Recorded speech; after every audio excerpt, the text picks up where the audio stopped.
Hey guys, welcome to the Field of 68 YouTube channel. If you like what you see here, hit that subscribe button and you'll get more college basketball content just like this.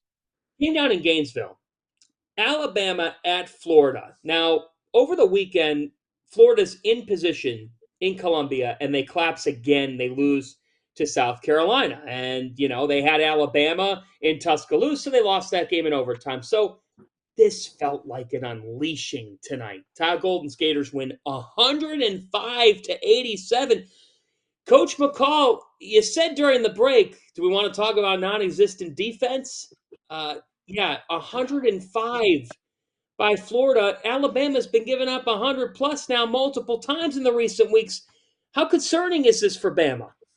I think it's very concerning. And you're talking about a team that going into the game against Tennessee this weekend, they're competing for an SEC championship.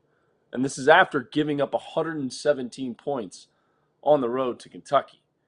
So they turn around, they go on the road today after losing to Tennessee at home in front of an unbelievable crowd.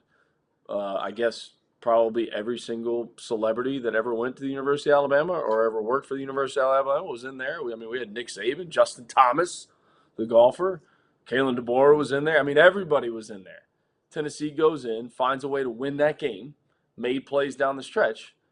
So Alabama, you're thinking, okay, turn around today, play against Florida on the road.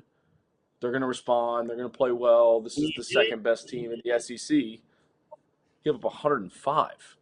So that's a concern. I go back a couple weeks ago when they played Florida at home, and I was critical of their shot selection coming down the stretch.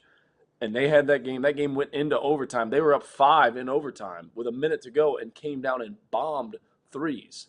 And I said coming out of that game, I just don't know if they take the right shots. The game's on the line. A 5-point lead with a minute to go with the ball. And I get that's how they play. They shoot a lot of threes. But, man, I was critical of their offense. But their defense, to give up 105 on the road tonight, 117 to the Cats, they got to figure that out before they get to Nashville for the SEC tournament. They're just not that talented.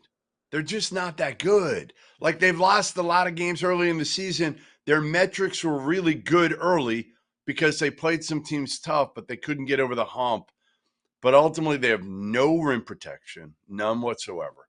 We saw them a couple weeks ago in person. Other than Mark Sears, they're underwhelming. Nate Oates has done an incredible job with this team, given the circumstances, and I think it's caught up with them at this point. Grant Nelson, he's okay. He's okay, but he's not a dude. And, Jaren Stevenson isn't ready. Estrada's good, but is he good enough? And he doesn't have that gear. So, like, you've got Sears is kind of your dude, and he's a small guard. Well, Florida's got a lot of good guards, right? They can throw a lot of good guards at you. And, again, the biggest thing, they have no rim protection. They have nobody that wants to defend at a high level. Nate Oates has tried.